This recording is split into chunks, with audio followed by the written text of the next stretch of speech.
Hello and welcome to unique creators. So science and technology की जो PT 365 है वो ये इसका सेकेंड पार्ट होगा। ओके, फर्स्ट पार्ट में हमने फर्स्ट जो टॉपिक है बायोटेक्नोलॉजी के सारे कंप्लीट किए थे एंड आईटी एंड कंप्यूटर में नेशनल क्वांटम मिशन भी हमने कंप्लीट किया था।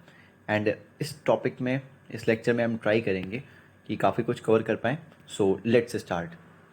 एंड फर्स्ट टॉपिक यहाँ पे होगा artificial intelligence regulation and application. अगर आपको कोई डाउट वगैरह पूछना है तो आप टेलीग्राम इंस्टाग्राम ज्वाइन कर सकते हो।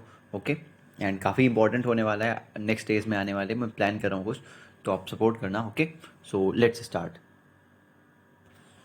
सो फर्स्ट टॉपिक यहाँ पे है artificial intelligence regulation and application. News में क्यों था? क्योंकि वर्ल्ड की first ever AI safety summit हुई थी ब्लेचली पार्क इन लंदन में, यूके में। एंड इसने अडॉप्ट किया था Bletchley declaration to regulate AI। Bletchley declaration की बात करें तो वर्ल्ड की फर्स्ट एग्रीमेंट है या वर्ल्ड का फर्स्ट एग्रीमेंट है ना आर्टिफिशियल इंटेलिजेंस सेफ्टी, जो कि प्लेज करता है to work together to assess the जो भी रिस्क हैं associated with artificial intelligence. Okay, sign किया है 28 कंट्रीज़ ने एंड यूरोपियन यूनियन ने, इंडिया इसका पार्ट है। आर्टिफिशियल इंटेलिजेंस के बारे में बात करते हैं। ये एबिलिटी होती है मशीन्स की जिससे वो परफॉर्म कर सकते हैं टास्क जिनमें नॉर्मली जो होगा वो रिक्वायर होगी human intelligence such as learning, problem solving या डिसीजन मेकिंग, तो मशीन कर देगी। ओके, काम थ्री डिफरेंट डायमेंशंस जो इसके हैं वो जनरेटिव AI हो गया, जैसे कि ये यूज़ करता है डीप लर्निंग मॉडल्स का, लाइक ओपन AI का ChatGPT हो गया, गूगल का बार्ड हो गया, सोरा हो गया, डेल ई है, कृत्रिम है जो कि इंडिया का AI मॉडल है to create high quality content like text, speech etcetera. ये लेवरेज करता है एडवांस्ड नेचुरल लैंग्वेज प्रोसेसिंग का इस्तेमाल करता है। ओके, यूज़ करता है। GPT जो है जनरेटिव प्री ट्रेंड ट्रांसफॉर्मर्स, ये बिलोंग करता है to the family of large language models that is LLM। LLM क्या है? ये मशीन लर्निंग मॉडल हैं बेस्ड ऑन न्यूरल नेटवर्क्स जो कि रिकॉग्नाइज कर सकते हैं, समराइज कर सकते हैं, ट्रांसलेट कर सकते हैं, प्रिडिक्ट कर सकते हैं, जनरेट कर सकते हैं content using very large data sets. Transformer जो होता है ये एक 2 पार्ट न्यूरल नेटवर्क होता है, consist of encoder and decoder. And जो GPUs होते हैं, ग्राफिकल प्रोसेसिंग यूनिट्स, ये भी एक की रोल प्ले करते हैं इसमें। Okay, then multimodal AI की बात करेंगे तो ये कंबाइन करता है जो पावर होता है मल्टीपल इनपुट्स का to solve complex task such as text to speech हो गया एक्सेट्रा। एंड फ्रंटियर AI की बात करेंगे तो ये highly capable general purpose AI model है जो परफॉर्म कर सकता है wide variety of task, exceed the capabilities of most advance models. Okay, उनसे भी ज़्यादा। देन यहाँ पे की रेगुलेटरी इनिशिएटिव्स गिवन है। यूरोपियन यूनियन का जो AI एक्ट है, ओके, वो वर्ल्ड का फर्स्ट कॉम्प्रहेंसिव AI लॉ है। देन न्यू दिल्ली डिक्लेरेशन जो है अडॉप्ट हुआ है by global partnership on artificial intelligence, news में था अच्छे से। ओके, अब मल्टी स्टेक होल्डर इनिशिएटिव जो की है, जो कि एम करता है कि ब्रिज करेगा gap between theory and practice on AI by supporting cutting edge research and applied activities on AI related priorities. India का जो नेशनल आर्टिफिशियल इंटेलिजेंस पोर्टल है इंडिया AI, वो भी लॉन्च हुआ है as a one stop digital platform for AI related जो भी developments होंगी इंडिया में। Okay, then Hiroshima AI process, इसके बारे में भी आपको पता होना चाहिए। Okay, will be established through G7 working group in cooperation with OECD and GPAI। Then यहाँ पे डिफरेंस दिया गया है between machine learning and deep learning. Machine learning क्या होता है इसके बारे में, ये एक AI मेथोडोलॉजी है एंड सभी मशीन लर्निंग जो होती है वो डीप लर्निंग नहीं होती है, बट डीप लर्निंग जो होती है वो मशीन लर्निंग जरूर होती है। डीप लर्निंग एंड एक एडवांस्ड मशीन लर्निंग मेथोडोलॉजी है। ओके, प्रॉब्लम सॉल्विंग अप्रोच की बात करेंगे तो ये प्रॉब्लम जो मशीन लर्निंग में होता है सॉल्व करता है problem through statistics and mathematics, but deep learning की बात करेंगे तो ये कंबाइन करता है स्टैटिस्टिक्स एंड मैथमेटिक्स को with neural network architecture. Okay, खुद से ही काम करने के लेवल होता है डीप लर्निंग में। ट्रेनिंग की बात करते हैं, यहाँ पे मैनुअली सिलेक्ट करना पड़ता है, एक्सट्रैक्ट करना पड़ता है फीचर्स को from raw data and assign करने पड़ते हैं weights to train an ML model that is machine learning model. But deep learning में एबिलिटी होती है कि सेल्फ लर्न कर सकते हैं by using feedback from known errors. Then resources कौन सी रिक्वायर्ड हैं, यहाँ पे लेस कॉम्प्लेक्स होता है एंड लोअर डेटा वॉल्यूम होता है। Okay, but more complex, deep learning बहुत ज़्यादा कॉम्प्लेक्स है with a very high data volume, ज़्यादा डेटा के साथ काम कर सकते हो। ओके, देन यहाँ पे की एप्लीकेशंस ऑफ आर्टिफिशियल इंटेलिजेंस। की एप्लीकेशंस ऑफ AI में हेल्थ केयर एप्लीकेशंस जो हैं, यहाँ पे हायर क्वालिटी पेशेंट केयर हो सकती है, क्लिनिकल रिसर्च ओके अच्छे से कर सकते हैं, जैसे कि एंटीबायोटिक अबॉर्शन हो गया। Health care supply chain resilience हो सकता है, प्रिडिक्टिव मॉडल्स ओके, प्रिडिक्ट करेंगे क्या मॉडल्स है, काफ़ी आपने न्यूज़पेपर में पढ़ा होगा, हिंदू में तो साइंस पेज रोज आता है, उसमें ये सब बहुत देखने को मिलता है, राइट, पढ़ा करो वो। वर्कफोर्स ऑप्टिमाइजेशन हो गया, डिसीज डायग्नोसिस हो गई। देन मल्टी मॉडल एआई की बात करें बिजनेस एनालिटिक्स में, तो बिजनेस में एनालिटिक्स ही सब कुछ होता है, तो वो कर सकता है। Okay, machine learning algorithms can recognise different types of information. Data processing की बात करें तो जनरेट कर सकता है टेक्सचुअल डिस्क्रिप्शंस को, transcription of videos etcetera. Okay, agriculture में काफ़ी हेल्पफुल है। इंटेलिजेंट क्रॉप प्लानिंग हो सकती है, यहाँ पे यूज़ करेगा मॉडल्स का सच एज प्रिसीजन एग्रीकल्चर का। स्मार्ट फार्मिंग कर सकते हैं। वर्ल्ड इकोनॉमिक फोरम ने इम्प्लीमेंट किया है AI for AI initiative. Okay, means artificial intelligence for agricultural innovation, very important, याद रखो। Okay, farm gate to fork है, market based intelligence etcetera, data driven agriculture हो सकता है। अदर सेक्टर्स की बात करें तो इलेक्ट्रिसिटी कंजम्पशन लोअर डाउन कर सकता है, ब्रिंग डाउन कर सकता है। कैसे? आप घर से जाते हो, बंद नहीं करते हो चीज़ें, AI मॉडल है वो बंद कर देगा, राइट। प्रमोट इनोवेशन एंटरप्रेन्योरशिप, इसे प्रमोट कर सकता है फॉर यंग एज। ओके, जैसे कि युव AI है, youth for Unnati and Vikas with AI। Then in defence अगर देखें तो Agni D for surveillance has been developed, इसे डेवलप किया गया है, ये याद रखो। Okay, developing self driving cars and improves traffic management, Tesla की कार्स जैसे आप ले सकते हो एग्जाम्पल। ओके, न्यूरल नेटवर्क जो है ये एक मशीन लर्निंग प्रोग्राम है या फिर मॉडल है जो कि डिसीजन लेता है in a manner similar to human brain, जैसे हम लोग लेते हैं। Okay, by using process that mimic the way biological neurons जो वर्क करते हैं together to identify phenomena, ways, options and arrive at conclusion. जैसे हम लोग सोचते हैं ना कि क्या डिसीजन लेना है, कैसे लेना है, सेम काम ये भी करता है। ओके, बट मशीन है बस। एवरी न्यूरल नेटवर्क जो भी होता है वो कंसिस्ट करता है लेयर ऑफ नोड्स या फिर आर्टिफिशियल न्यूरॉन्स आप जैसे बोलते हो। उसमें एक इनपुट लेयर होती है, एक या उससे ज़्यादा हिडन लेयर्स होती हैं, आउटपुट लेयर होती है। न्यूरल नेटवर्क जो होते हैं समटाइम्स उन्हें आर्टिफिशियल न्यूरल नेटवर्क्स या फिर सिमुलेटेड न्यूरल नेटवर्क्स भी हम लोग बोलते हैं। Okay, different types of neural networks हैं, like feed forward neural networks हो गए, मल्टी लेयर परसेप्ट्रॉन्स हो गए, MLPs इसे बोलते हैं, कॉन्वोल्यूशनल न्यूरल नेटवर्क्स हो गए एंड रिकरेंट न्यूरल नेटवर्क्स हो गए, RNNs। Let's go to our next topic that is deep fakes. ये न्यूज़ में क्यों था? न्यूज़ में आपने एक और चीज़ की वजह से सुना होगा, क्योंकि रश्मिका मंदाना की वो वीडियो वायरल हो गई थी, राइट। वो द हिंदू में कवर किया गया था, इसलिए काफ़ी इंपॉर्टेंट है। ओके, यूनियन गवर्नमेंट ने इश्यू की है advisory to social media intermediates to identify misinformation and deep fakes. Okay, जो ये चीज़ें आइडेंटिफाई करने के लिए बोला है। सो डीप फेक्स क्या होते हैं? ये रेफर करते हैं जो भी वीडियो है या फिर इमेज है जो कि दैट हैज़ बीन एडिटेड, जिसे एडिट किया गया है using an algorithm to replace a person. Main जो पर्सन है उसे रिप्लेस कर दिया गया है इन द ओरिजिनल वीडियो और इमेज विद समवन एल्स, जिसे कोई नहीं जानता। Okay, in a way that makes the video look authentic. Okay, मतलब आप अपने चेहरे पे किसी और का लगाते हो या फिर दूसरे के चेहरे पे खुद का चेहरा लगाते हो, ऐसे बोल रहे हैं। Can be an imitation of a face, body, means नकल कर सकते हो फेस की, बॉडी की, साउंड, स्पीच, इन्वायरमेंट या फिर किसी भी अदर पर्सनल इन्फॉर्मेशन की manipulated to create an impersonation. Impersonation का मतलब यही होता है आप दूसरे की जगह खुद को यूज़ कर रहे हो। क्या? ओके, खुद की चीज़ यूज़ कर रहे हो, दूसरे के बॉडी में अपना चेहरा लगा रहे हो, वो है इम्पर्सोनेशन। यहाँ पे आप देख सकते हो फेस स्वैपिंग हो रही है, फेशियल मैनिपुलेशन हो रहा है। इसने जैसे फेस बना रखा है, इसके फेस में ऐड कर दिया तो ये ऐसा बन गया। ओके, सो ये सब है। यूज़ करता है एक फॉर्म ऑफ आर्टिफिशियल इंटेलिजेंस जिसे बोलते हैं deep learning to make images of fake events that have not happened, जो हुए ही नहीं है। ओके, उन्हें क्रिएट कर देते हैं ये। डीप लर्निंग जो है ये मशीन लर्निंग का सबसेट है। यूज़ करता है आर्टिफिशियल न्यूरल नेटवर्क्स को inspired by human brain to learn from large data sets. Okay, mechanism देखेंगे तो यूज़ करता है technologies of deep learning, AI and photoshopping, जिससे कि क्रिएट होती है images of events. Okay, then GANs हैं, जनरेटिव आर्ट एडवर्सेरियल नेटवर्क्स। ये एक क्लास है मशीन लर्निंग की जो कि इंटरप्ले की जाती है इन वीडियोस को बनाने के लिए। GANs कंसिस्ट करते हैं जनरेटर्स के एंड डिस्क्रिमिनेटर्स।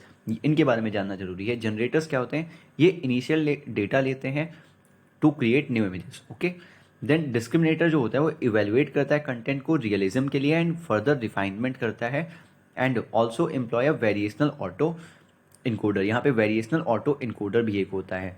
ये एक type of artificial neural network है that is information processing paradigm, जो इनेबल करता है वर्सेटाइल फेस स्वैप मॉडल को। ओके, जैसे यहाँ पे फेस स्वैप किया गया था।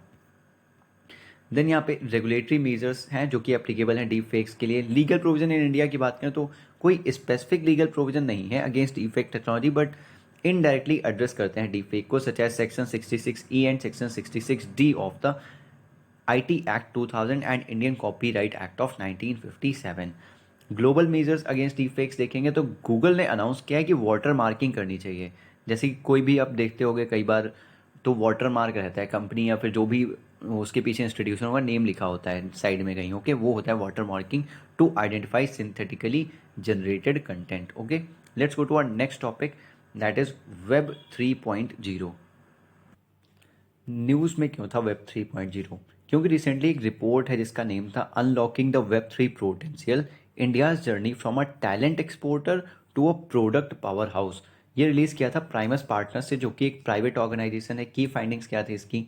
2022 में इंडिया ने 11% हेल्ड किया था ग्लोबल वेब 3 डेवलपर पूल को, ओके, जो कि थर्ड था, रैंक रैंक किया था थर्ड पे world wide. Okay, web three sector की बात करें तो ये प्रोजेक्टेड है कि क्रिएट करेगा 2.2 means 22 lakh direct jobs create करेगा इंडिया में in next decade. Okay, web three की बात करते हैं। वेब थ्री प्रोवाइड करता है एक वर्जन किसका, वेब का, जहाँ पे यूजर्स जो होते हैं उनका जिनका फाइनेंशियल स्टेक है, फिर मोर कंट्रोल है over the web communities they belong to. Okay, means उनका फाइनेंशियल स्टेक हो सकता है, फिर मोर कंट्रोल, खुद पे ज़्यादा कंट्रोल लाएंगे ये लोग। जैसे कि क्रिप्टो वगैरह में रहता है ना, कोई इंटरमीडिएट नहीं रहता है, वो इसमें बताने की बात की गई है। ओके, अभी हम आगे अच्छे से देखेंगे।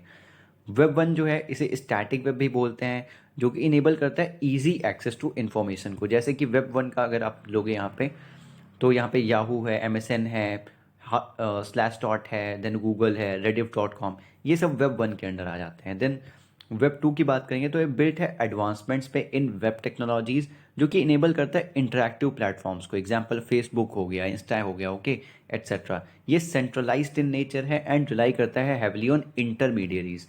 तो अगर वेब टू की आप बात करोगे यहाँ पे, तो ये सारे जो आप देख रहे हो, जो भी आप यूज़ करते हो, स्नैपचैट हो गया, फेसबुक हो गया, इंस्टाग्राम हो गया, यूट्यूब हो गया, ये सब वेब 2.0 में आता है। ओके, देन वेब थ्री की बात करेंगे, ये इनेबल करता है peer to peer, one to one transaction interaction without कोई भी इंटरमीडियरी हो बीच में। ओके, इंक्लूड करता है क्रिप्टो करेंसीज को, नॉन फंजिबल टोकन्स को, डिसेंट्रलाइज्ड ऑटोनॉमस ऑर्गेनाइजेशंस को, एट्सेट्रा। प्रोवाइड करता है वेब थ्री के बारे में बात है। ओके, ये प्रोवाइड करता है security of data in comparison to web one and web two. Then enable करता है पीपल्स को कि वो कंट्रोल रखें खुद के डेटा पे। ब्लॉकचेन बेस्ड सोशल नेटवर्क्स पे, ब्लॉकचेन बेस्ड सोशल नेटवर्क्स हैं यहाँ पे, ऑपरेटेड है by users collectively rather than a corporation. कोई कॉर्पोरेशन नहीं बल्कि यूजर खुद से करता है। ओके, क्रिप्टो अगर आपने अच्छे से पढ़ा है तो सेम वैसा ही थोड़ा समझ लो। ओके, कि उतनी ज़्यादा आपको सेल्फ रेगुलेट कर सकते हो। वेब 4.0 की बात करेंगे तो अभी तो पीयर टू पीयर हो रहा है, तो क्या होगा, पीयर से आगे मशीन पे आ जाएंगे, right. Known as the symbiotic web बोलते हैं इसे, which will aim at the interaction between humans and machines in symbiosis, correct. Web 5.0 की बात करेंगे तो ये फीचर इंक्लूड करता है कंट्रोल ओवर आइडेंटिटी, आप अपनी आइडेंटिटी पे कंट्रोल कर सकते हो। एक डिसेंट्रलाइज प्लेटफॉर्म है for storing data and free flowing environment है फॉर क्रिएटर्स, जिसे वो डेवलप कर सकें डिसेंट्रलाइज्ड एप्लीकेशंस को। ओके, देन कंपैरिजन जो है वेब 1.0, वेब 2.0 एंड वेब 3.0 मैंने आपको दिखा दिया था। वेब 3.0 में ये सारे आते हैं। ओके, देन की एप्लीकेशंस क्या है वेब थ्री के, डिसेंट्रलाइज्ड फाइनेंस, यहाँ पे ओपन एक्सेस है टू फाइनेंशियल सर्विसेज विदाउट कोई भी इंटरमीडियरी हो। ओके, असेट टोकनाइजेशन, कन्वर्ट करता है फिजिकल या फिर डिजिटल असेट्स को into digital tokens, offering fractional ownership, liquidity, etcetera. Simple सी बात वही जो आपको बताया क्रिप्टो से related. Okay, digital identity and ownership, यहाँ पे सिक्योर करता है maintenance of ownership of digital identity. Okay, then metaverse की बात करें, ये क्रिएट करता है एक इमर्सिव इंटरकनेक्टेड वर्चुअल एक्सपीरियंस को। इसके बारे में तो आपने काफ़ी सुना होगा। ओके, न्यूज़ में आजकल बहुत रहती हैं ये सब चीज़ें। देन यहाँ पे रिलेटेड डेवलपमेंट एंड कॉन्सेप्ट्स के बारे में देखते हैं। यहाँ पे एक प्रोजेक्ट के बारे में गिवन है। प्रोजेक्ट नेम क्या है, design and development of a unified blockchain framework for offering national blockchain service and creation of blockchain ecosystem. Okay, recently क्या हुआ है, ये प्रोजेक्ट रिलीज किया गया है बाई CDAC, आपने हमेशा पढ़ा होगा, centre for development of advanced computing India. Okay, ये प्रोजेक्ट फैसिलिटेट करता है क्रिएशन किसका, ओपन API, इसका means open application programming interfaces का, जिससे कि स्मूथ इंटीग्रेशन हो उसके एंड प्रोविजन हो उसके ब्लॉकचेन एज अ सर्विस का, BaaS का। BaaS क्या है, ये एक third partly cloud based infrastructure है एंड मैनेजमेंट है फॉर कंपनीज। ये अलाउ करता है गवर्नमेंट डिपार्टमेंट्स को कि वो फ़ायदा उठाएं फिर इस्तेमाल करें ब्लॉकचेन सर्विसेज का। हेल्प करता है बिल्डिंग में, होस्टिंग में एंड यूज़ करने में their own blockchain apps smart contracts and function करता है ऑन ब्लॉकचेन। ओके, लॉन्च हुआ है in accordance with national strategy on blockchain 2021, release किया गया है by ministry of electronics and information technology. Okay, ये जो नेशनल स्ट्रेटजी है ये इस मिनिस्ट्री ने रिलीज की है। सॉफ्टवेयर एज अ सर्विस की बात करें, ये क्या होता है? हमने यहाँ पे BaaS के बारे में बात की। SaaS क्या होता है? ये cloud based software delivery model है। ओके, सॉफ्टवेयर बेस्ड है। यहाँ पे क्या होता है? क्लाउड प्रोवाइडर डेवलप करता है एंड मेंटेन करता है क्लाउड एप्लीकेशन सॉफ्टवेयर को। एग्जाम्पल ईमेल सर्विसेज हो गया, office tools like MS Office 365, cloud based storage, data storage हो गया लाइक गूगल ड्राइव है, आउटलुक है, हॉटमेल है, याहू मेल है, एक्सेट्रा। सास बायस जो होते हैं ये कस्टमाइज कर सकते हैं यूजर इंटरफेस को एंड चेंज कर सकते हैं डेटा फील्ड्स को। सास यूजर्स एक्सेस करते हैं उनका data through their mobile devices. Okay, so यहाँ पे ब्लॉकचेन टेक्नोलॉजी के बारे में थोड़ी सी इन्फॉर्मेशन है।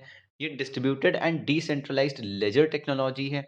फैसिलिटेट करता है रिकॉर्ड करने में एंड ट्रैक करने में ट्रांजैक्शन को बिटवीन यूजर्स।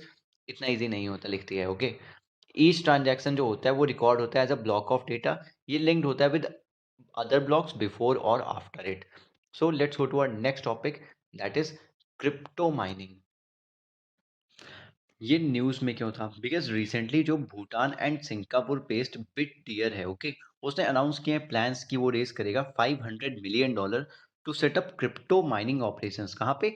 हिमालयाज में, जो कि फ्री ऑफ कार्बन है। ओके, क्रिप्टो माइनिंग की बात करें तो ये प्रोसेस है जहाँ पे न्यू कॉइन्स जनरेट किए जाते हैं एंड वेरीफाई किए जाते हैं एंड प्रोसेस किए जाते हैं न्यू ट्रांजेक्शन्स। ओके, ये इन्वॉल्व करता है vast decentralised networks of computers होता है जो कि वेरीफाई करता है एंड सिक्योर करता है ब्लॉकचेन्स को। ये फंडामेंटल है to proof of work cryptocurrency networks like bitcoin. Okay, crypto mining जो है, but not proof of stake. Okay, याद रखो, ये एक अच्छा स्टेटमेंट है।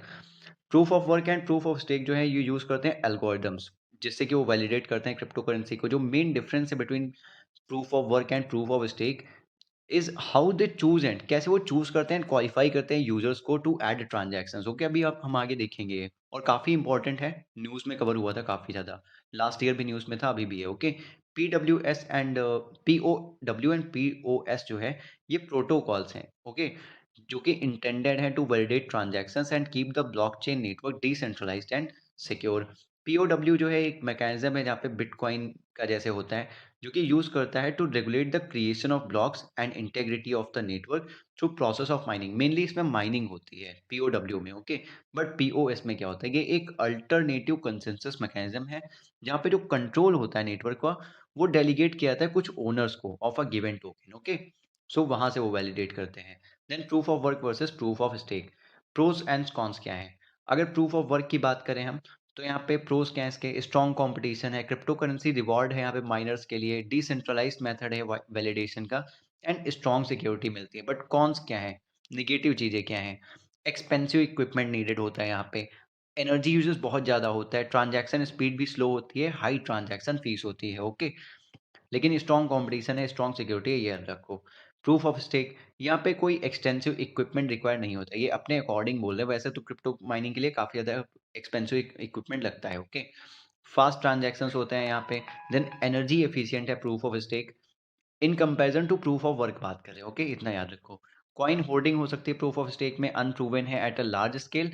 इन्फ्लुएंस होता है यहाँ पे लार्ज स्टेक होल्डिंग वैलिडेटर्स का एंड रिक्वायर है कि यहाँ पे एक्सटेंसिव इन्वेस्टमेंट अपफ्रंट हो। Different types of crypto mining होती है। सेंट्रल प्रोसेसिंग यूनिट्स माइनिंग होती है जहाँ पे प्रोसेसर्स का यूज़ करते हैं। ग्राफिक्स प्रोसेसिंग यूनिट्स होती हैं। GPU माइनिंग जहाँ पे ग्राफिक्स कार्ड का यूज़ किया जाता है क्रिप्टो को माइन करने के लिए। ओके, अदर टाइप्स क्या है? Application specific integrated circuit, ASICs हैं, माइनिंग है। And then field programmable gate array, that is FPGA mining है, क्लाउड माइनिंग है, एटसेट्रा। रिलेटेड कॉन्सेप्ट में क्रिप्टो करेंसी दी हुई है यहाँ पे। ये डिसेंट्रलाइज्ड डिजिटल मनी होती है जो कि बेस्ड होती है ब्लॉकचेन टेक्नोलॉजी पे एंड सिक्योर्ड होती है बाय क्रिप्टोग्राफी। ये एक सबसेट है वर्चुअल करेंसीज का। वर्चुअल करेंसीज क्या होती हैं? डिजिटल रिप्रेजेंटेशन होती है वैल्यू का that can be digitally traded. Okay, then cryptography जो होती है वो यूज करती है मैथमेटिकल टेक्निक्स का, लाइक क्रिप्टोग्राफिक की। ये ट्रांसफॉर्म करता है क्या? क्रिप्टोग्राफी ट्रांसफॉर्म करता है डेटा को एंड प्रिवेंट करता है कि उसे कोई रीड या फिर टैम्पर ना कर सके जो कि एक अनऑथराइज पार्टी हो। ओके, इंटरफेयर ना कर सके कोई बीच में। एग्जाम्पल बिटकॉइन इथेरियम जो है ये क्रिप्टो करेंसी है। Let's go to our next topic, that is markets in crypto assets, MiCA. ये न्यूज में क्यों था? बिकॉज जो यूरोपियन पार्लियामेंट है उसने रिसेंटली पास किया है क्या, markets in crypto assets. Okay, ये लेजिस्लेशन है किस लिए पास किया है? रेगुलेट करने के लिए क्रिप्टो इंडस्ट्री को। Okay, markets in crypto assets की बात करते हैं। ये स्टैब्लिश किया गया है, एक लीगल फ्रेमवर्क है for crypto asset service provider, जो भी क्रिप्टो असेट सर्विस प्रोवाइडर्स होते हैं उनके लिए, एज वेल एज जो कंज्यूमर प्रोटेक्शन है उसके लिए भी। ओके, कि कंज्यूमर को प्रोटेक्ट कर सके। आपने हमेशा सुना होगा क्रिप्टो में कंज्यूमर प्रोटेक्शन नहीं है। ओके, सो इसलिए फोकस करता है on certain categories of crypto assets जो कि करेंटली आउट ऑफ स्कोप है किसी भी एग्जिस्टिंग रेगुलेशंस के। ओके, देन सब कैटेगराइजेशन अगर क्रिप्टो असेट्स का करेंगे तो इलेक्ट्रॉनिक मनी टोकन्स होते हैं, इन्हें स्टेबल कॉइन्स बोलते हैं। ओके, असेट रेफरेंस टोकन्स हैं, एआरटीज, देन यूटिलिटी टोकन्स से नीचे पढ़ेंगे इनके बारे में। ये अप्लाई नहीं होते नॉन फंजिबल टोकन्स पे। ये जो लेजिस्लेशन है अप्लाई नहीं होता नॉन फंजिबल टोकन्स पे, डेफी पे, दैट इज डिसेंट्रलाइज्ड फाइनेंस पे, and central bank digital currencies पे। डेफी क्या है? ये एक इमर्जिंग मॉडल है for organising and enabling cryptocurrency based transactions के लिए। Okay, exchanges and financial services जो भी हैं cryptocurrency based. Okay, then crypto asset की बात करेंगे। क्रिप्टो असेट क्या होता है? एक डिजिटल रिप्रेजेंटेशन है किसी भी वैल्यू की या राइट की, जो कि ट्रांसफर किया जा सकता है एंड स्टोर किया जा सकता है electronically. It uses distributed ledger technology और similar technology. Different types of tokens under crypto assets की बात करें तो स्टेबल कॉइन होते हैं जिन्हें हम इलेक्ट्रॉनिक मनी टोकन्स भी बोलते हैं। वैल्यूज यहाँ पे फिक्स होती हैं, रियलिटी में वैल्यूज जो होती हैं पेग्ड होती हैं किसी अंडरलाइंग असेट से। ओके, जिससे कि वो स्टेबल रहते हैं, इसलिए स्टेबल कॉइन बोलते हैं। Often they are pegged to a currency such as the US dollar. ये याद रखो, वैल्यूज आर फिक्स थोड़ा रॉन्ग हो सकता है टेक्निकली। ओके, सिक्योरिटी टोकन्स की बात करेंगे, इंडिकेट करते हैं दैट द ओनर जो होता है वो पजेस करता है stake in some real world asset या फिर इंटरप्राइज। ओके, इसलिए सिक्योरिटी है। असेट टोकन की बात करें तो यहाँ पे रिप्रेजेंट करता है रियल वर्ल्ड असेट्स को, सच एज गोल्ड या फिर रियल एस्टेट हो गया। ओके, असेट टोकन ये तो असेट है टोटली। यूटिलिटी टोकन्स, यूजर जो की होता है with special access to a product service या फिर ऑफर, एंड ऑफन जो इश्यू किए जाते हैं ये एज पार्ट ऑफ प्रोजेक्ट या फिर कंपनी की जो इनिशियल कॉइन ऑफरिंग होती है तब इश्यू किए जाते हैं। ओके, और किसके पास होता है? स्पेशल एक्सेस होता है उन लोगों, उन यूजर्स के पास जो प्रोडक्ट सर्विस या कुछ ऑफर किया गया उन्हें। ओके, नॉन फंजिबल टोकन, ये जो होते हैं ब्लॉकचेन बेस्ड टोकन्स हैं दैट ईच रिप्रेजेंट अ, जो हर एक रिप्रेजेंट करता है एक unique asset like a piece of art, digital content हो गया, फिर मीडिया हो गया। ओके, ये इरिवोकेबल डिजिटल सर्टिफिकेट है ओनरशिप का, एंड ऑथेंटिसिटी होती है for a given asset. Okay, whether digital हो या फिर फिजिकल हो। ये डिजाइन है to be cryptographically verifiable. Main difference जो है होता है एनएफटी में कि वो यूनिक होते हैं, which sets it apart from fungible tokens. यही इन्हें फंजिबल टोकन से अलग बनाता है। और ये कैसे होते हैं? सच एज क्रिप्टो करेंसी, जिन्हें हम ट्रेड कर सकते हैं फिर एक्सचेंज कर सकते हैं फॉर वन अनदर, और कोई लॉस ऑफ वैल्यू नहीं होगी। Attempts to regulate crypto assets in India, ये देखते हैं। 2019 में आरबीआई ने बोला कि trading, holding, mining of crypto coins जो है इंडिया में वो इलीगल है एंड 10 लाख का फाइन लगा दिया। 2020 में सुप्रीम कोर्ट ने नलीफाई कर दिया आरबीआई का बैन एंड बोला गवर्नमेंट से कि आप लो डिसीजन। ओके, 2022 में गवर्नमेंट ने क्या किया? 30% टैक्स लगा दिया। 30% tax was levied on the जो भी इनकम अर्न होती है from the transfer of virtual asset by the finance ministry. Then 2023 में क्या हुआ? जो भी जितने भी ट्रांजैक्शंस थे involving virtual digital assets, okay, सिर्फ क्रिप्टो करेंसी नहीं, सारे वर्चुअल डिजिटल असेट्स, वो अंडर द परव्यू ऑफ ले आए गए PMLA, that is prevention of money laundering act 2002। Then 2023 में क्या हुआ? G20 कंट्रीज ने अडॉप्ट किया न्यू दिल्ली डिक्लेरेशन, जो हम ऊपर पढ़ चुके हैं पहले ही। Okay, which called for effective regulation of crypto assets. So let's go to our next topic, that is 3D printing technology और एडिटिव मैन्युफैक्चरिंग। ये न्यूज़ में क्यों था? बिकॉज़ जो आईआईटी मंडी रिसर्चर्स हैं उन्होंने फाउंड किया है कि जो extrusion based metal additive manufacturing है, ओके, ये काफ़ी इंपॉर्टेंट है। ये प्रोसेस जो है ये कॉस्ट इफेक्टिव मेथड है इन कंपैरिजन टू जो अदर अप्रोचेज़ हैं जो मेटल 3D प्रिंटिंग के, ओके, उनके मुकाबले। एडिटिव 3D प्रिंटिंग या फिर एडिटिव मैन्युफैक्चरिंग की बात करें तो एक प्रोसेस है जहाँ पे डिजिटल मॉडल सीएडी जो है, कंप्यूटर एडेड डिज़ाइन जो है वो इज़ टर्न्ड इनटू अ, उसे टर्न किया जाता है tangible, solid and three dimensional object में। यूजुअली कैसे? By laying down many successive thin layers of material. जो थिन लेयर्स ऑफ मटेरियल होती हैं उन्हें एक के ऊपर एक बिछा के, ओके, वैसे करके, वैसे बताया गया लेइंग डाउन। यहाँ पे आप देख भी सकते हो जनरल एडिटिव मैन्युफैक्चरिंग प्रोसेस कैसे होती है। 3D कैड मॉडल, पहले कैड मॉडल आ गया। Okay, CAD means computer aided design है। ओके, देन यहाँ पे एसटीएल फाइल क्रिएट की, स्लाइसिंग सॉफ्टवेयर का यूज किया, देन लेयर स्लाइसेस क्रिएट किए, टूल पाथ्स मिल गया इन्हें, देन एएम प्रोसेसेस पे की एडिटिव मैन्युफैक्चरिंग प्रोसेस एंड ये थ्री डी ऑब्जेक्ट तैयार हो गया, राइट। कैड मॉडल से थ्री डी ऑब्जेक्ट आ गया। देन यहाँ पे ये थ्री डी प्रिंटिंग या फिर एडिटिव मैन्युफैक्चरिंग क्यों यूज होती है? ये प्रोटोटाइप बनाने में यूज होती है, वर्किंग मॉडल ऑफ प्रोजेक्ट्स है वो भी बनाते हैं, okay. Then involving laying down successive layers of material, जैसा कि मैंने आपको बताया, सच एज प्लास्टिक हो गया, रेजिन हो गया, थर्मोप्लास्टिक, मेटल, फाइबर और सेरेमिक, इन सब चीज़ों का यूज करते हैं। ऑपोजिट है ये सब्ट्रैक्टिव मैन्युफैक्चरिंग के, जो कि ट्रेडिशनल मैन्युफैक्चरिंग है। बेनिफिट्स क्या है थ्री डी प्रिंटिंग के?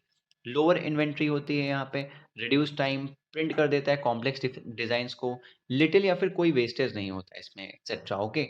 एंड 2020 में जो ministry of electronics and information technology है, नीति है, ओके, उसने रिलीज किया था national strategy for additive manufacturing.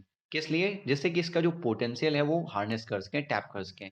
Recently India की जो first three D printed post office है वो क्रिएट हुई है बेंगलुरु में। एंड तेलंगाना ने अनवील किया था वर्ल्ड का first three D printed temple, very important, Burugupalli Siddipet district में किया था। ये जगह याद रखो और ये इंफॉर्मेशन भी याद रखो, ओके। देन यहाँ पे की एप्लीकेशंस क्या है थ्री डी प्रिंटिंग के, आप खुद से भी सोच सकते हो, okay. Medical and health care में क्या होगा? कस्टमाइज प्रोस्थेटिक्स एंड ऑर्थोपोडिक इम्प्लांट्स हो गए। देन रिकंस्ट्रक्टिव सर्जरीज कर सकते हैं, जो कि हेल्प कर सकते हैं in repairing body parts in certain case. Manufacturing of bionic ears हो गए, एक्सेट्रा। आर्ट एंड डिजाइन में, ज्वेलरी सेक्टर में तो बहुत सारे यूज है, ओके। आर्किटेक्चर एंड कंस्ट्रक्शन में देखें तो लार्ज बिल्डिंग कंपोनेंट्स जो मॉडल होता है ना, अच्छे से वो बना सकते हैं बिल्डिंग्स का, ओके। इंडस्ट्रीज की बात करें तो एविएशन, ऑटोमोबाइल, प्रिपरेशन कर सकते हैं कॉन्फेक्शनरी आइटम्स का। Then data processing technologies etcetera इनका एप्लीकेशन है वहाँ पे। 4D प्रिंटिंग क्या होता है? ये जस्ट रेनोवेशन है 3D प्रिंटिंग का, जहाँ पे स्पेशल मटेरियल्स का यूज होता है टू प्रिंट ऑब्जेक्ट्स दैट, जो कि होते हैं चेंज कर देते हैं से पोस्ट प्रोडक्शन, ओके, प्रोडक्शन के बाद। इसमें स्टिमुलाई या फिर ट्रिगर्स की नीड होती है ट्रांसफॉर्मेशन स्टार्ट करने के लिए, जैसे कि मॉइस्चर हो गया, टेम्परेचर हो गया, लाइट है, इलेक्ट्रिकल करंट है, स्ट्रेस है, पीएच है, etcetera. Stress means pressure, okay. Materials used, hydrogels, thermo responsive, photo and magnetic responsive. Then piezo electric materials का यूज कर सकते हैं, pH responsive materials, okay. Then properties क्या होती है इसमें? सेल्फ असेंबली हो जाती है। इन सब चीज़ों के बारे में आप थोड़ा सा एक एक लाइन में सर्च कर सकते हो। Self assembly, self adaptability, self healing, shape कर सकते हैं मेमोरी को, सेल्फ कैपेबिलिटी एक्सेट्रा इसमें होती है। Let's go to our next topic, that is WiFi technology. ये न्यूज़ में क्यों था? बिकॉज जो रिसेंटली यूएस बेस्ड कंपनी है क्वालकॉम, उसने सजेस्ट किया है कि इंडिया को अडॉप्ट करना चाहिए न्यूएस्ट जो वाईफाई 7 टेक्नोलॉजी है, ओके। पढ़ेंगे इसके बारे में। वाईफाई 7 वायरलेस फिडेलिटी बोलता है वाईफाई, ओके, आपको पता होगा। वाई 7 जो है ये वाईफाई 7 जो है ये नेक्स्ट जनरेशन वाईफाई स्टैंडर्ड है, बेस्ड है on IEEE 802.11 BE, extremely high throughput, okay. Institute of electrical and electronics engineers जो है IEEE, ये वर्ल्ड का लार्जेस्ट टेक्निकल प्रोफेशनल ऑर्गेनाइजेशन है, okay. Very important, not very important, okay, बस जान के रखो, एक बार सुन के रखा, ठीक है। की फीचर्स क्या है वाईफाई 7 के? ये अच्छे से पढ़ लो, ओके। इसमें बैकवर्ड कंपैटिबिलिटी है, कनेक्ट करता है with devices of different bands, okay. Lower latency है, जल्दी प्रोसेस करता है, एंड मल्टी लिंक ऑपरेशंस हैं इसमें। स्पीड एंड कैपेसिटी है 4 टाइम्स फास्टर है वाईफाई 6 के मुकाबले, ओके। वाईफाई 6 2019 में आया था। वाईफाई जो होता है वो यूज करता है रेडियो वेव्स को, वेरी वेरी इंपॉर्टेंट, ओके, ये याद रखो। नीड करता है यहाँ पे 3 मीडियम चाहिए होते हैं, base station, router and accessing device like phone, laptop etcetera. Then की एप्लीकेशंस अगर वाईफाई 7 टेक्नोलॉजी के देखेंगे तो इनेबल करता है रैपिड एडॉप्शन किसका? Cloud based and wireless applications का एंड अदर डिजिटल इनिशिएटिव्स का। Medicinal field, tele diagnostics and tele surgery में इसके एप्लीकेशंस हैं। ये एड्रेस करता है इमर्जिंग टेक्नोलॉजी की जो डिमांड्स है, such as internet of things, IoT, must है, आपने पढ़ा होगा, नहीं पढ़ा है तो एक बार चेक कर लो, एक्सेट्रा। इन्हांस करता है यूजर के एक्सपीरियंस को इन एडवांस्ड एप्लीकेशंस, फैसिलिटेट करता है streaming of higher resolution content, okay. Then यहाँ पे कंपैरिजन दिया हुआ है वाईफाई जनरेशंस के बीच में, 4, 5, 6 एंड 7। पीक स्पीड अगर देखें तो वाईफाई 4 में 600 Mbps, 5 में 7 Mbps, सॉरी 7 Gbps है यहाँ पे। देन 6 और 6E में 9.6 Gbps था, एंड वाईफाई 7 में 36 Gbps हो जाएगा। फ्रीक्वेंसी बैंड्स की बात करें तो यहाँ पे 2.4 एंड 5 गीगाहर्ट्ज के फ्रीक्वेंसी बैंड्स थे वाईफाई 4 में। देन 5 में आएंगे तो सिर्फ एक ही था 5 गीगाहर्ट्ज का, ओके। देन वाईफाई 6 में बात करेंगे तो यहाँ पे भी टू बैंड्स थे, 2.4 या फिर 5 गीगाहर्ट्ज का। देन वाईफाई 7 में मल्टीपल बैंड्स पे है, तो फिर यहाँ पे आप समझ सकते हो 2.4, 5 गीगाहर्ट्ज, 6 गीगाहर्ट्ज, 3 बैंड्स पे ये वर्क करेगा। ओके, 3 इसके फ्रीक्वेंसी बैंड्स हैं। की एडवांसेस की बात करें तो वाईफाई 4 में इंट्रोड्यूस किया गया था memo, that is multiple input multiple output technology. किसके लिए? जिसकी इम्प्रूव हो सके data transfer rates and reliability. Launch हुआ था 2009 में। देन की एडवांसेस की बात करें वाईफाई 5 में तो इंट्रोड्यूस किया था यहाँ पे wider channels and multi user memo use यहाँ पे इंट्रोड्यूस हुआ था एंड बीम फॉर्मिंग था, जिससे कि डेटा ट्रांसफर अगेन इंक्रीज किया जा सके एंड बेटर हैंडलिंग हो सके मल्टीपल डिवाइसेस की। देन ये 2013 में लॉन्च हुआ था। वाईफाई 6 और 6E की बात करें तो यहाँ पे इंट्रोड्यूस किए गए features like OFDMA, that is orthogonal frequency division multiple access. कैसे याद रखोगे? ये मीमो याद रख लो, अगली बार में मल्टी यूजर मीमो आ गए, ये आप याद ही मत रखो, ये खुद से याद होगा क्योंकि इसके बारे में आपने पढ़ लिया है, राइट। की फीचर्स इंक्लूड, इसमें बैकवर्ड कंपैटिबिलिटी है, मल्टी लिंक ऑपरेशन है एंड सपोर्ट करता है वाइडर चैनल्स को up to 320 megahertz. Okay, and adaptive puncturing technology है, 2024 में एक्सपेक्टेड है कि आएगा।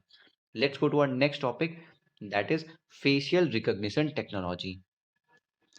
ये न्यूज़ में क्यों था? बिकॉज जो मिनिस्ट्री ऑफ कम्युनिकेशंस है उसने डेवलप किया है एक AI based facial recognition tool, artificial intelligence and facial recognition powered solution for telecom SIM subscriber verification, that is ASTR। ये फुल नेम है कि ओके, ये टूल का नेम है ASTR, आर्टिफिशियल इंटेलिजेंस लेकर के है। अबाउट ASTR, इसके बारे में बात करते हैं। लॉन्च किया गया अंडर संचार साथी इनिशिएटिव, यहाँ पे गिवन है जो कि संचार साथी इनिशिएटिव क्या है? ये इनिशिएटिव है जो कि हेल्प करता है सिटीजन्स को कि वो अपने मोबाइल कनेक्शंस के बारे में जान सकें कि किसके नाम पे इश्यू हुए हैं और रिपोर्ट कर सकें फ्रॉडलेंट्स को एटसेट्रा। डेवलप किसने किया है? डिपार्टमेंट ऑफ टेलीकम्युनिकेशंस ने, ऑफकोर्स वही करेगा। एंड इंक्लूड करता है फॉलोइंग मॉड्यूल्स को, जैसे कि CEIR हो गया, सेंट्रल इक्विपमेंट आइडेंटिटी रजिस्टर, जिससे कि ब्लॉक कर सकते हैं स्टोलन या फिर लॉस्ट मोबाइल्स को। Okay, know your mobile connection, इसमें एक चीज़ है जिससे कि जान सकते हैं मोबाइल कनेक्शन किसके नाम पे रजिस्टर्ड है। Then telecom analytics for fraud management and consumer protection है, टैफकॉप। देन ASTR है। ओके, देन ASTR के बारे में और बात करते हैं। ये एक AI पावर टूल है जो कि आइडेंटिफाई करता है सिम्स को इश्यूड यूजिंग फ्रॉडलेंट या फिर फोर्स डॉक्यूमेंट्स। लोग गलत डॉक्यूमेंट्स का यूज़ करके सिम इश्यू करवा लेते हैं, उसकी बात हो रही है। ओके, जो आपके फ़ोन में सिम पड़ता है वही है। परम सिद्धि जो सुपर कंप्यूटर है वो यूज़ किया जाता है for large data processing, use करता है कॉन्वोल्यूशनल न्यूरल नेटवर्क का, CNN मॉडल का। Okay, then face recognition technology की बात करें तो ये एक वे है जिससे कि आइडेंटिफाई किया जाता है फिर कंफर्म किया जाता है किसी भी इंडिविजुअल के आइडेंटिटी को using their face, and use किया जा सकता है to identify people in photos videos या फिर रियल टाइम में। कंप्यूटर एल्गोरिदम्स यहाँ पे होते हैं जो कि मैप करते हैं यूनिक फेशियल लैंडमार्क्स को, सच एज शेप हो गया चेक चीक बोन्स का, कॉन्टूर्स हो गए लिप्स के एटसेट्रा। ओके, एंड कन्वर्ट करता है इनको एक न्यूमेरिकल कोड में एंड उसे एक नाम दे देते हैं फेस प्रिंट। ओके, रिलाई करता है on many of the processes and techniques associated with artificial intelligence for verification या फिर आइडेंटिफिकेशन सिस्टम। कंपेयर करता है फेस प्रिंट को जो कि जनरेट होता है with a large existent databases of face prints. Okay, ये इंपॉर्टेंट है की एप्लीकेशन जो FRT के हैं फेस रिकॉग्निशन टेक्नोलॉजी के, क्राइम इन्वेस्टिगेशन में यूज कर सकते हैं। हेल्प करता है इन आइडेंटिफाइंग मिसिंग चिल्ड्रन हो गए, पर्सन हो गए, अनआइडेंटिफाइड डेड बॉडीज हो गई। Okay, unidentified. ओके, बैंकिंग की बात करें तो फेशियल रिकॉग्निशन हो सकता है यहाँ पे सेफर है बिकॉज कोई पासवर्ड यहाँ पे नहीं होंगे। ओके, हैकर्स को कॉम्प्रोमाइज नहीं करेगा, अगर अदरवाइज पासवर्ड होते तो हैकर निकाल लेते हैं। एयरपोर्ट में DG यात्रा इनिशिएटिव है मिनिस्ट्री ऑफ सिविल एविएशन के अंडर, ये फेस रिकॉग्निशन टेक्नोलॉजी शायद दिल्ली के अंडर चालू हुई है, दिल्ली एयरपोर्ट पे चेक कर सकते हो आप। हेल्थ केयर, ये to gain access to patient records को एक्सेस कर सकते हैं, स्ट्रीमलाइन कर सकते हैं पेशेंट रजिस्ट्रेशन प्रोसेस को in a health care facility. Then different types of biometrics होते हैं, कुछ बिहेवियरल होते हैं जैसे कि टाइपिंग स्टाइल आपकी, नेविगेशन स्टाइल हो गई, फिजिकल स्टाइल हो गई, इंटरैक्शन स्टाइल हो गई। देन फिजिकल में अगर देखेंगे तो फेस रिकॉग्निशन हो गया, आई स्कैनर्स हो गए, वॉइस रिकॉग्निशन है, फिंगरप्रिंट्स है, सिग्नेचर है, केमिकल एंड वेन में DNA एंड वेन रिकॉग्निशन है। Okay, let's go to our next topic, that is supercomputers. ये न्यूज़ में क्यों था? बिकॉज जो इंडिया का AI सुपर कंप्यूटर है एरावत, उसे रैंक किया गया है 75th नंबर पे in top 500 global super computing list. Okay, Airawat के बारे में अगर बात करेंगे हम तो इंस्टॉल्ड है ये सीडैक पे in Pune Maharashtra. CDAC mean Centre for development of advance Computing, इस बॉडी के बारे में आप पढ़ लो एक बार अच्छे से। ओके, ये इंडिया का largest and fastest AI super computing system है जिसकी स्पीड है 1300 170 टेराफ्लॉप्स, 13,170 टेराफ्लॉप्स एंड वर्क करता है on the operating system Ubuntu 20.04.2 LTS. Okay, then installed है under national programme on artificial intelligence that is NPAI. NPAI जो है एक umbrella programme है by MeitY for leveraging transformative technologies, जिससे कि foster किया जा सके इंक्लूजन, इनोवेशन एंड अडॉप्शन किसका, सोशल इम्पैक्ट का in AI artificial intelligence. Okay, supercomputer के बारे में बात करें तो एक हाई परफॉर्मेंस कंप्यूटिंग सिस्टम होता है जो कि डिलीवर करता है exceptional processing power and computational capacity as compare to जो हमारे जनरल पर्पस कंप्यूटर्स होते हैं. ओके, परफॉर्मेंस जो होती है इसकी मेजर की जाती है floating point operation per second. Okay, flops में. इसके बारे में आप जरूर पढ़ो. Flops instead of million instruction per second that is MIPS. Flops and MIPS के बारे में आप डिफरेंस एक बार देख सकते हो. ओके, इंडिया का जो अदर 3 सुपर कंप्यूटर्स हैं वो भी टॉप 500 लिस्ट में ही आते हैं, जैसे कि परम सिद्धि AI हो गया, प्रत्यूष एंड मिहिर है. नेम याद रखो. इंडिया का जो फर्स्ट सुपर कंप्यूटर था वो परम 8000 था. सेटअप हुआ था 1991 में. परम शिवाय जो था इंडिया का फर्स्ट सुपर कंप्यूटर था जो असेंबल हुआ था indigenously. Okay, and in 2019 under National Super Computing Mission that is NSM. Then national supercomputing mission के बारे में बात करें तो ये लॉन्च हुआ था 2015 में, 2015 में. गोल क्या है, ये कनेक्ट करता है रिसर्च एंड डेवलपमेंट इंस्टीट्यूशंस को एंड एकेडमिक इंस्टीट्यूशंस को using a super computing grid with more than 70 जो हाई परफॉर्मिंग कंप्यूटिंग फैसिलिटीज हैं. नेशनल नॉलेज नेटवर्क की बात करें अगर NKN की, तो ये सुपर कंप्यूटर्स जो हैं ये वर्क करते हैं, इन्हें नेटवर्क किया जाएगा on the national supercomputing grid over the NKN.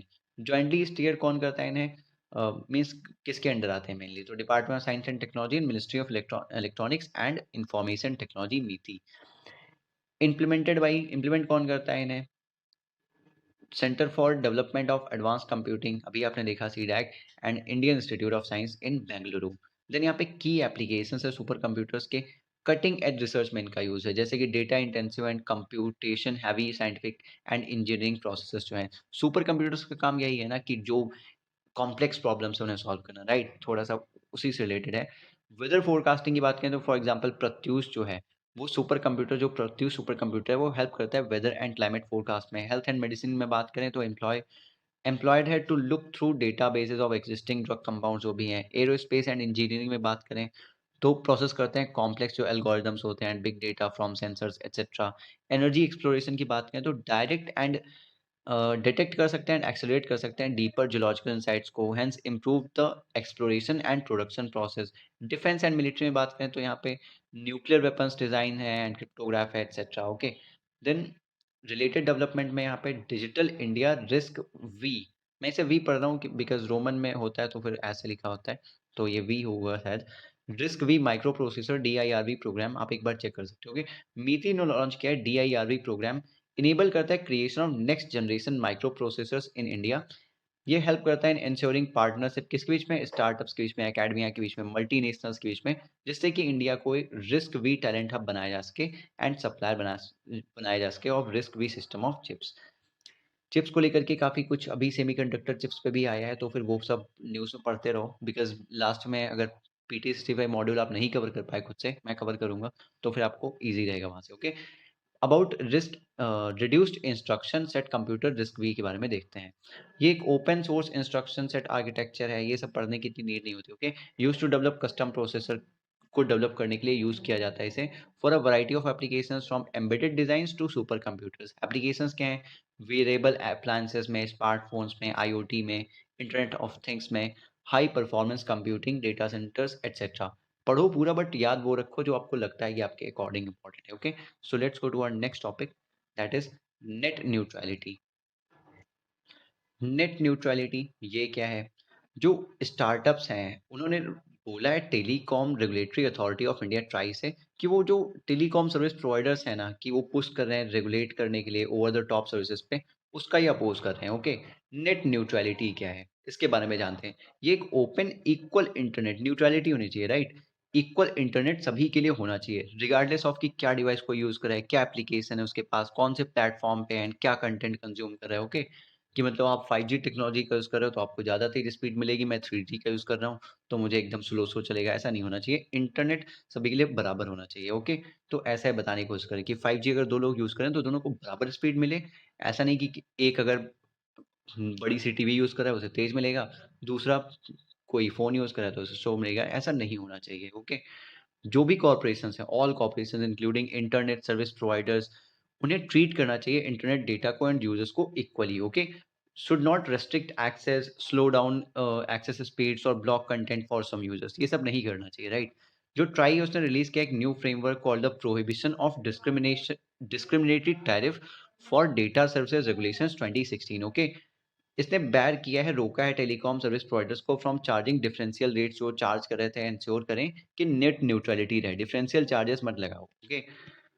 About over the top services, अगर ओवर द टॉप सर्विसेज क्या होती है, एक कंटेंट है या फिर सर्विस है या फिर कोई एप्लीकेशन है that is provided to the end user, जो कि प्रोवाइड किया है इंड यूजर को ओवर द पब्लिक इंटरनेट, वो है over the top service, okay? जो भी आपको इंटरनेट में मिल रहा है। टू ग्रुप्स में क्लासिफाइड है, ओटीटी कम्युनिकेशन सर्विसेज में व्हाट्सएप, टेलीग्राम एक्सेट्रा आ जाता है, okay? Then OTT application services में ये इंक्लूड करता है all other OTT services such as media services हो गई, ट्रेड है, कॉमर्स सर्विस है, क्लाउड सर्विस है, सोशल मीडिया है जैसे कि Facebook, Amazon, Netflix etcetera, okay? Then recently जो telecom dispute settlement and appellate tribunal है, टीडी सैट, उसने बोला है कि ओटीटी स्ट्रीमिंग प्लेटफॉर्म्स जो हैं वो नहीं फॉल करते under the jurisdiction of TRAI, okay? Telecom regulatory authority of India. So इन्हें एग्जाम्पशंस हैं ओटीटी स्ट्रीमिंग प्लेटफॉर्म्स को, ओके? एंड इन्हें रिक्वायर नहीं है कि कोई परमिशन की रिक्वायरमेंट नहीं है, फिर लाइसेंस की रिक्वायरमेंट नहीं है यूनियन गवर्नमेंट से, एंड ये गवर्न है under information technology rules of 2021 notified by the IT ministry. Let's go to our next topic, that is 5G ecosystem. ये न्यूज़ में भी क्यों था? देखिए, जो ट्राई है, telecom regulatory authority of India, उसने रिलीज़ किया है कंसल्टेशन पेपर, किस पे? Digital transformation through 5G ecosystem पे। अगर 5G के बारे में बात करें तो 5th जनरेशन मोबाइल नेटवर्क ये ग्लोबल वायरलेस स्टैंडर्ड है after 1G, 2G, 3G and 4G networks. ये डिलीवर करता है higher multi GPS sorry Gbps peak data speeds, ज़्यादा स्पीड होती है, ओके? अल्ट्रा लो लेटेंसी है, सिर्फ 1 मिलीसेकंड कुछ है इसमें, वन फ्यू मिलीसेकंड्स, ओके? मोर रिलायबिलिटी है, देन मैसिव नेटवर्क कैपेसिटी है, अवेलेबिलिटी इसमें इंक्रीज की गई है, कम एरिया में ज़्यादा लोग एक्सेस कर सकते हैं, ओके? कितनी भी डेंसिटी हो वो फर्क नहीं पड़ेगा उस पे, एंड यूनिफॉर्म यूजर एक्सपीरियंस है to users. Then private 5G क्या है? ये एक इसे जाना जाता है as captive non public networks, that is CNPN। ये नेटवर्क है that is set up solely for a firm's own use and is a closed user group. Means कि कोई फर्म है तो उसके ओन यूज के लिए, ओके? जैसे कि आप अपने घर में लगवा लो अपने लिए, वैसे समझ लो इसे, समझने के लिए, ओके? एसेंशियली जो है एक ये लोकल एरिया नेटवर्क है जो कि यूज़ करता है 3GPP बेस्ड नेटवर्क स्पेक्ट्रम को। 3GPP क्या है? ये थर्ड जनरेशन पार्टनरशिप प्रोजेक्ट है। ये यूनाइट करता है 7 telecommunications standard development organisations जो हैं, जिन्हें हम ऑर्गेनाइजेशनल पार्टनर्स जानते हैं, ओके? 3GPP स्पेसिफिकेशन कवर करता है सेलुलर टेली कम्युनिकेशन टेक्नोलॉजीज को, including radio access, core network and service capabilities. Currently जो 3GPP है ये डिफाइन करता है स्टैंडर्ड्स क्या क्या होंगे 5G के लिए, ओके? देन यहाँ पे बेनिफिट्स क्या है प्राइवेट 5G के? यहाँ पे इंप्रूव्ड स्पीड आपको मिल जाएगी, इनहांस डेटा सिक्योरिटी है, कंट्रोल्ड लेटेंसी है एंड कस्टमाइजेशन है। इट हैज़ वेरियस एप्लीकेशंस हैं इसके, like in enhanced grid management, robotic surgeries, drones etcetera. Then government के इनिशिएटिव है टू फैसिलिटेट 5G सर्विसेज, जैसे कि 5G टेस्ट बेड हो गया for startups and MSMEs, Bharat net हो गया connecting rural India on optical fibre network, 5G high level forum, fibreisation etcetera. Then यहाँ पे 6G that is 6th generation mobile network है। 6G क्या है? ये सिंपली सक्सेसर है 5G का। इसमें एबिलिटी के ये यूज करके हायर फ्रीक्वेंसीज को, जैसे कि 6 GHz, 95 GHz, 3 THz तक, ओके? ग्रेटर स्पीड है इसमें अप टू 1000 Gbps, ओके? इतनी नीड होगी हमें स्पीड की फ्यूचर में, क्योंकि बहुत सारे एप्लीकेशंस आने वाले हैं जिनमें बहुत स्पीड चाहिए, तो ये सब की यूज पड़ेगी, ओके? लोअर लेटेंसी होगी 1 मिलीसेकंड की, ओके? देन सिग्निफिकेंस की बात करें तो ये सपोर्ट करता है हाई परफॉर्मेंस कंप्यूटिंग को, एज कंप्यूटिंग को, टेक्नोलॉजी कन्वर्जेंस को etcetera. Then department of telecommunication जो है उसने लॉन्च किया है Bharat 6G alliance, okay? P6GA जो है ये कोलैबोरेटिव प्लेटफॉर्म है जो कंप्राइज करता है पब्लिक एंड प्राइवेट कंपनीज को, एकेडमिया को, रिसर्च को, रिसर्च इंस्टीट्यूशंस को एंड स्टैंडर्ड्स डेवलपमेंट ऑर्गेनाइजेशंस को। So let's go to our next topic, that is free space optical communication, FSOC। ये न्यूज़ में क्यों था? बिकॉज जो अल्फाबेट है अंडर प्रोजेक्ट तारा, ये करंटली डिप्लॉय कर रहा है लाइट बीम इंटरनेट टेक्नोलॉजी। कहाँ पे? इंडिया में, अफ्रीका में, एक्सेट्रा। प्रोजेक्ट तारा यूटिलाइज करता है फ्री स्पेस ऑप्टिकल कम्युनिकेशन को। ओके, इंपॉर्टेंट है, समझ लो इसे। अबाउट FSOC, ये एक आउटडोर ऑप्टिकल वायरलेस कम्युनिकेशन है, OWC। ओके, यहाँ पे शॉर्ट डिस्टेंस है, largely indoor. Short distance OWC है, ओके, लार्जली इंडोर। इसे बोलते हैं light Fidelity, that is Li-Fi. ये याद रखो, लाइफाई यूज करता है लाइट को with in visible light spectrum, ये तो यूज ही करता है, टू इनविजिबल लाइट स्पेक्ट्रम, ये भी याद रखो। Okay, to transmit data. यहाँ पे आप कच्चा खा सकते हो कि यहाँ पे नहीं करता होगा, इनकरेक्ट कर दोगे, ठीक। लाइफाई वर्क करता है based on VLC, that is visible light communication principle पे। VLC ट्रांसमिट कर सकता है data, large amounts of data, faster than Bluetooth. इसमें कोई इलेक्ट्रोमैग्नेटिक इंटरफ्रेंस नहीं होता है। Then light of sight technology यहाँ पे यूज होती है। Data, voice, video and communication जो है ये अचीव किया जा सकता है with maximum 10 Gbps of data rate by full duplex, means दोनों डायरेक्शन से आदान प्रदान हो सकता है कनेक्टिविटी। ओके, वर्किंग जो है सिमिलर है OFC की तरह, ऑप्टिकल फाइबर केबल की नेटवर्क्स की तरह। बट जो डिफरेंस है इसमें वो बस इतना सा है कि ऑप्टिकल बीम्स जो हैं वो सेंड की जाती हैं यहाँ पे through free air, instead of जो OFC ऑप्टिकल फाइबर केबल होता है वहाँ पे ग्लास फाइबर का यूज होता है। ओके, टोटल इंटरनल रिफ्लेक्शन उसमें देखने को मिलता है, ये भी पता होना चाहिए आपको। ओके, एडवांटेजेस कहाँ पे? Optical fibre reflection optical fibre cable में। Okay, total internal reflection. Okay, advantages, cost effective and quickly deployable है। ओके, कॉस्ट इफेक्टिव है, क्विकली डिप्लॉय कर सकते हैं, ट्रांसमिट कर सकते हैं डेटा हाई स्पीड्स पे, एक्सेट्रा। एप्लीकेशंस की बात करें तो मिलिट्री एप्लीकेशंस हैं, लास्ट माइल एक्सेस है, रिमोट एरियाज में भी इसे ले जा सकते हैं। ओके, कौन सा? जो हमारा ये OWC है। ओके, ये अच्छी बात है। देन यहाँ पे कंप्यूटर नेटवर्किंग एक्सेट्रा। चैलेंजेस क्या है इसमें कि सिग्नल रिलायबिलिटी जो है कॉम्प्रोमाइज़ हो जाती है अगर फॉग या फिर हेज़ है। इंटरप्शंस, अगर बर्ड्स जो फ्लाई कर रहे हैं उनकी वजह से इंटरप्शंस आ सकता है in front of the signal अगर वो फ्लाई कर रहे हैं। रिक्वायर करता है better mirror controls, okay, and motion detection capabilities etcetera. Earlier जो अल्फाबेट है उसने ट्राई किया था डिलीवर करने के लिए इंटरनेट थ्रू प्रोजेक्ट लून, यूटिलाइजिंग स्ट्रेटोस्फेरिक बलून्स, आपने सुना होगा। ओके, बलून्स का यूज़ करके इंटरनेट प्रोवाइड करें फॉर इंटरनेट कनेक्टिविटी। स्टारलिंक जो सैटेलाइट्स हैं उन्होंने हैव आल्सो बीन डिप्लॉयड, उन्हें भी डेवलप किया गया है बाय स्पेसएक्स, जिससे कि वो प्रोवाइड कर सकें इंटरनेट रिमोट लोकेशंस में। ये सब आप याद रख, इसके बारे में थोड़ा थोड़ा पढ़ लिया करो। Okay, not more than 50 words. Comparison between Li-Fi and wifi करें तो पैरामीटर, स्पीड जो है वो 1 GB पर सेकेंड से ज़्यादा है लाईफाई में। वाईफाई में 150 मेगाबाइट पर सेकेंड थी लगभग। मीडियम ऑफ ट्रांसफ़र क्या है? यहाँ पे लाइट को कैरियर की तरह यूज़ करते हैं, यहाँ पे रेडियो स्पेक्ट्रम यूज़ करते थे वाईफाई में।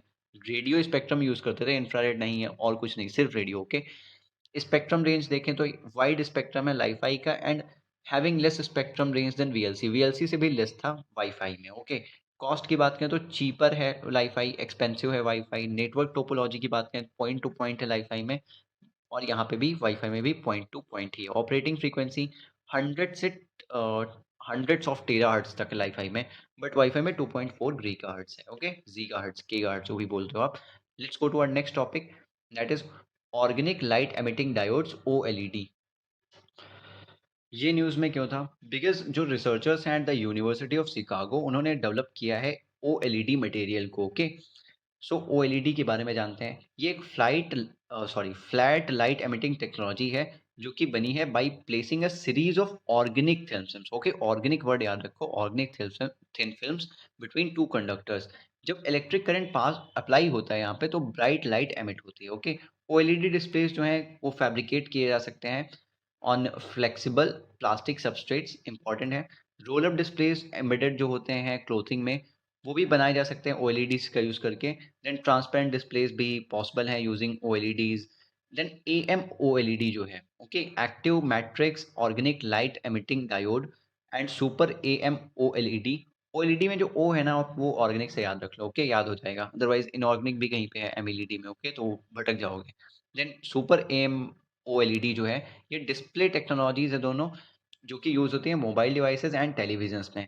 Comparison of different display technology, ये डिस्प्ले टेक्नोलॉजी है। Okay, LCD, OLED, MELED। Pixel types की बात करें तो बैकलिट डिस्प्ले होता है एलसीडी में, ओएलईडी में सेल्फ इमिसिव होता है एंड एमएलईडी में भी सेल्फ इमिसिव ही होता है। एलईडी मेकअप मटेरियल की बात करेंगे तो इनऑर्गेनिक एलईडी बैकलाइट होती है एलसीडी में, ओके। देन ओएलईडी की बात करेंगे तो यहाँ पे ऑर्गेनिक एलईडी होते हैं, एमएलईडी की बात करेंगे तो इनऑर्गेनिक एलईडी होती है।